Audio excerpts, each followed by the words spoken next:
사랑하는 여러분, 세상 모든 사람들이 가장 좋아하고 그것을 위해서 노력하고 열심히 추구하는 것이 있다면 그것은 아마 행복한 삶이 아닐까 싶습니다.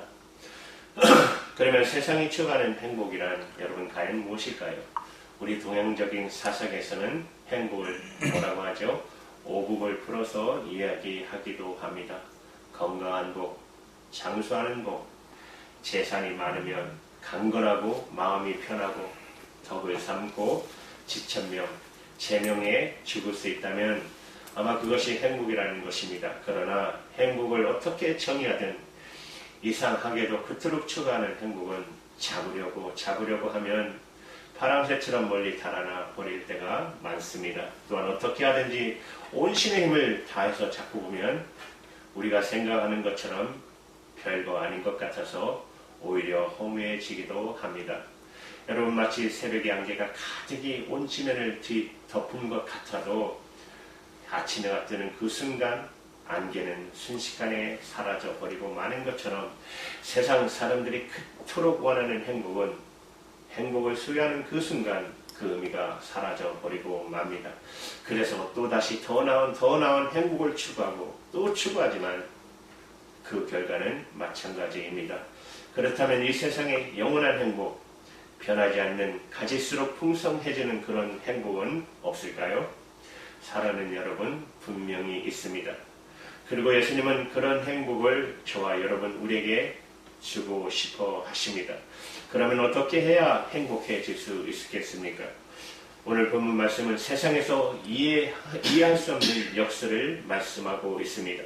세상에서는 더 많은 물질을 가지고 더 많은 권력, 더 높아지고 건강을, 지식을, 무엇을 가져야만 복이라고 말하지만 예수님께서는 우리가 행복해질 수 있는 것은 먼저 우리의 영혼이 건강해야 행복하다는 것을 말씀하고 계십니다.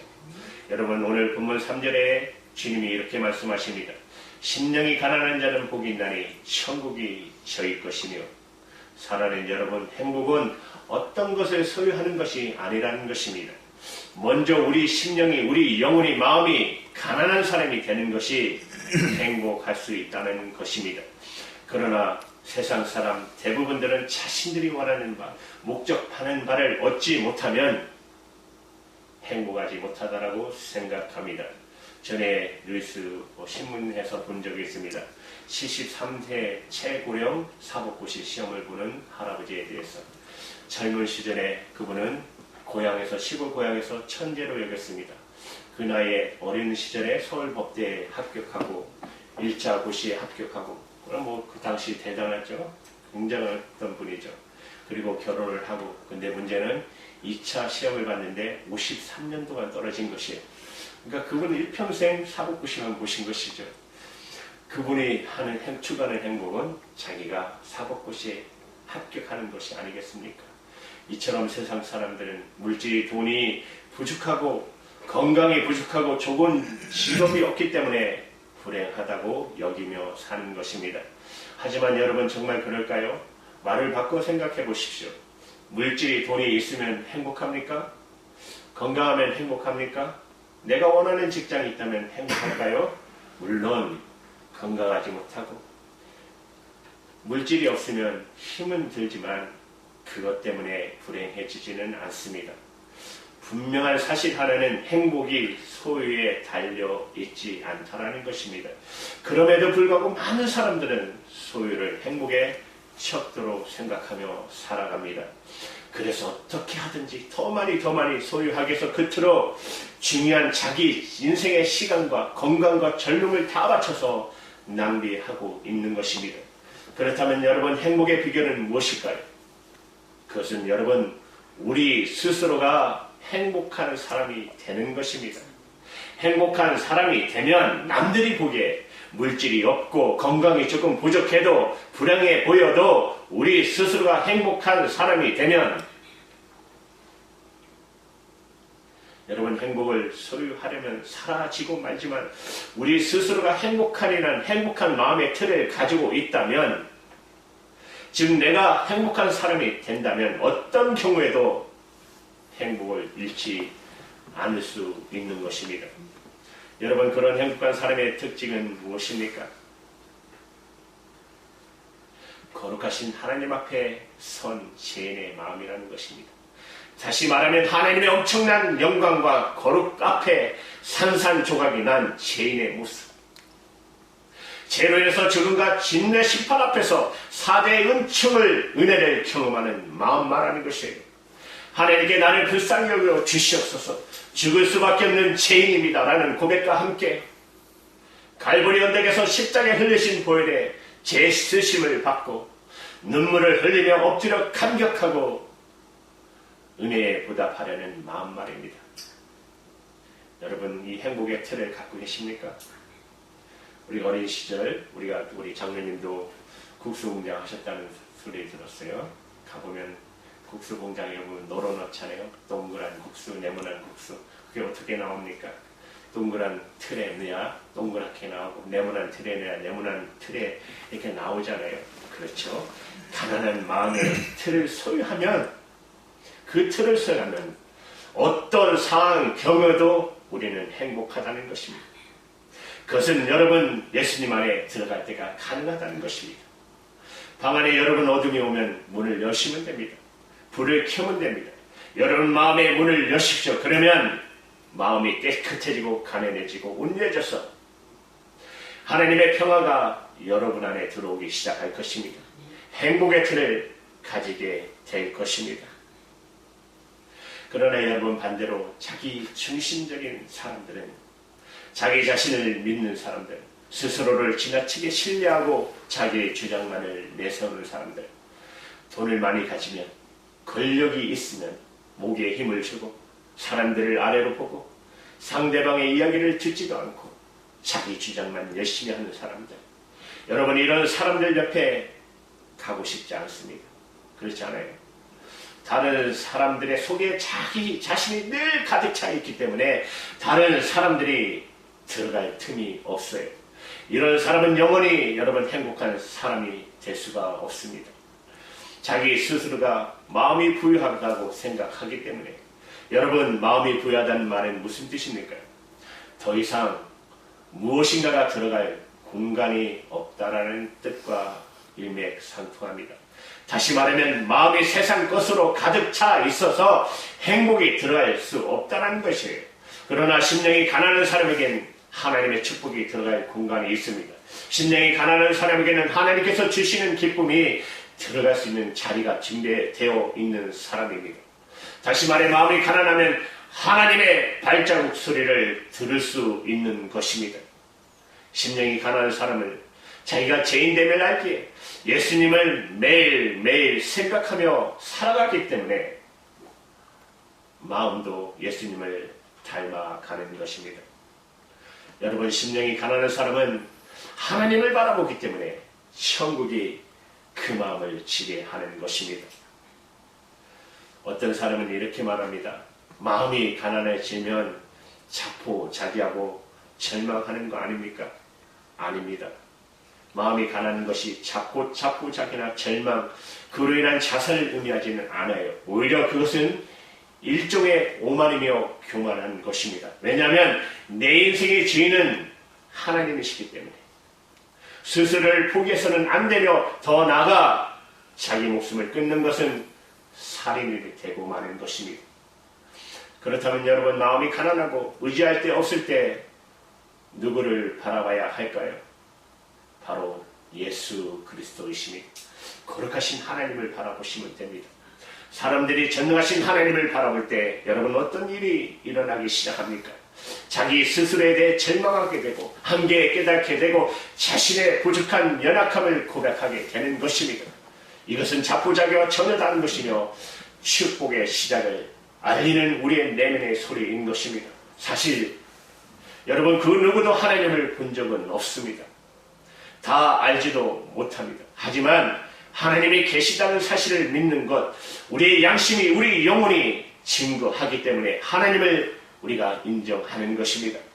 이 하나님을 이해할 수 없고 해석할 수 없는 사건이다 해도, 이해할 수 없고 해석할 수 없는 사건이다 해도 먼저 저와 여러분이 무릎을 꿇고 하나님 앞에 나가시면 그분을 믿고 사랑해 보시면, 그러면 이상하게도 우리 마음이 따뜻해지고 눈물이 흐르며 하나님이 보이기 시작하는 것입니다. 성경 여러분 시편 94편 9절에 이렇게 말씀하십니다. 내 눈을 만든 분이 보이지 아니하냐? 내 귀를 만드신 분이 듣지 아니하냐? 이렇게 말씀하고 있습니다. 전능하신 하나님 아버지께서 우리를 보고 계시고 우리의 기도를 들으시고 그리고 우리에게 말씀하시는 분이시라는 거예요.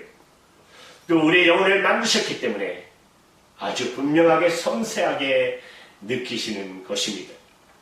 그래서 때로 우리가 아파할 때 함께 아파하시고 우리가 눈물을 흘릴 때 함께 눈물을 흘리듯 씌워주시는 것입니다. 하지만 여러분, 마귀는 하나님을 느끼지 못하도록 우리의 영적 감각 체계를 망가뜨려 드려버립니다. 그래서 죄가 내 안에 들어와도 죄가 아니라 인식하지 못하게 하는 것이에요. 마치 여러분 수많은 전파가 오가고 있지만 전파가 잡히지 않는 텔레비전은 화면이 보이지 않는 것처럼 하나님이 옆에 계시는데도 하나님을 느낄 수 없게 만든다는 것이에요. 여러분, 하지만 그렇다고 해서 하나님이 안 계십니까? 여러분이 믿는다고 해서 하나님이 더 위대하신 거 아닙니다. 안 믿는다고 해서 하나님의 존재가 없어지는 거 아닙니다. 하나님은 영원히 계시고 우리 안에 들어와 계십니다. 이 세상의 영원한 행복, 변하지 않는 가지수로 풍성해진 행복의 축복의 비결은 무엇일까요? 여러분, 그것은 4절의 말씀에 보시면 두 번째, 애통하는 자는 복이 있나니 저희가 위로를 받을 것이며, 애통하는 사람도 행복한 사람이라는 것입니다. 참 놀랍고 역설적이지 않습니까? 예수님은 우리에게 기뻐하는 사람이 복이 있다고 하지 않으시고 오히려 애통하는 사람이 복이 있다고, 애통하는 사람이 복이 있다고 말씀하십니다. 애통한다는 말은 슬퍼하고 가슴을 찢고 통곡하는 것을 말합니다.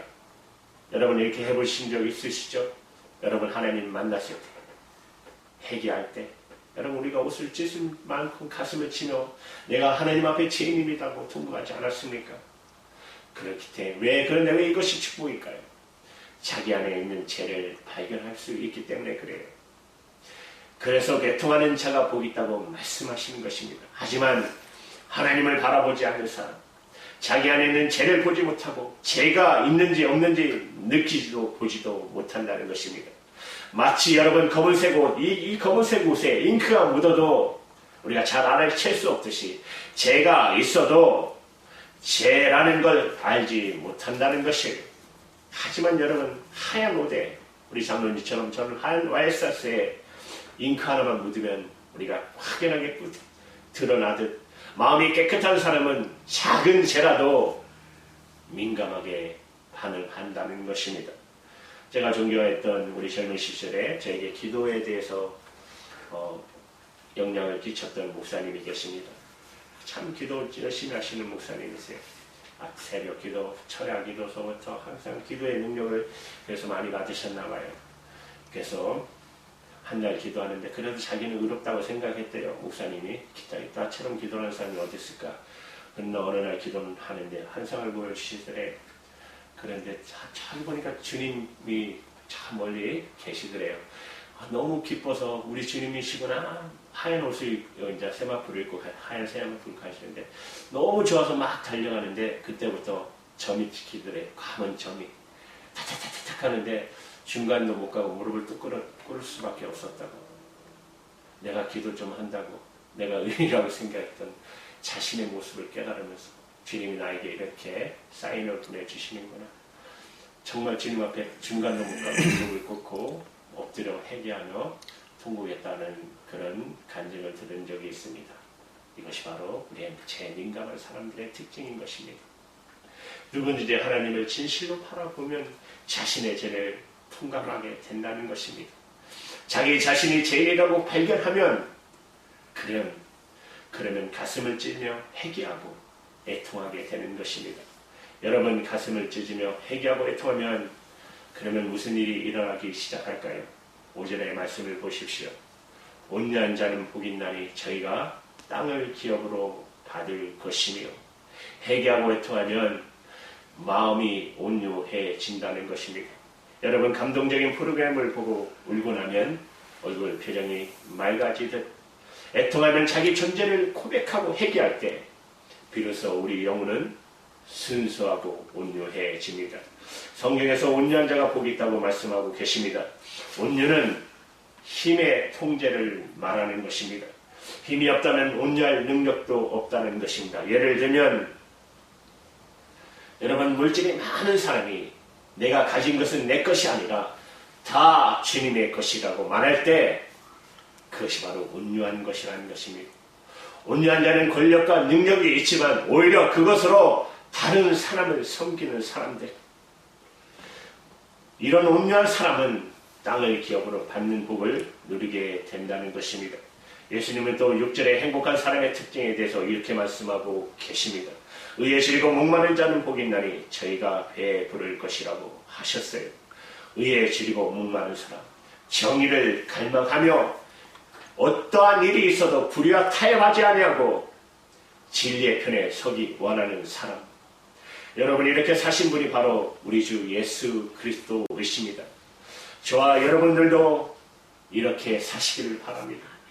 어떻게 하면? 예수 그리스도를 바라보시며, 그러면 내가 사는 것이 아니라 내 안에 계신 그분이 사시기 때문에, 나는 하지 못하지만 내 안에 사시는 그분이 그렇게 하시기 때문에 하나님께서 저와 여러분들을 당신의 자녀 삼고 싶으셔서 저와 여러분을 친히 택해 주셨습니다. 그리고 우리의 죄를 위해 당신의 독생자 예수 그리스도를 보내주셔서, 그리고 십자가에 못 박아 피 흘려 우리의 죄를 사하여 주시고 구원하여 주신 하나님의 아들이시며 우리를 구원하기에 인간의 되신 분, 그분은 죽어서 무덤에 갇히지 아니하시고 부활하신 분이십니다. 또 하늘로 승천하시며 성령을 우리에게 보내주셨습니다. 바로 예수 그리스도께서 여러분 안에 들어오실 때 제 문제는 해결될 것이며 모든 근심 걱정 세상의 무거운 짐은 다 사라질 것입니다. 그러면 저와 여러분은 가장 행복한 사람이 되는 것입니다. 이 축복이 우리 모두에게 임하시기를 정말 주님 앞에 간절히 기원하며 기도합니다. 기도하시겠습니다.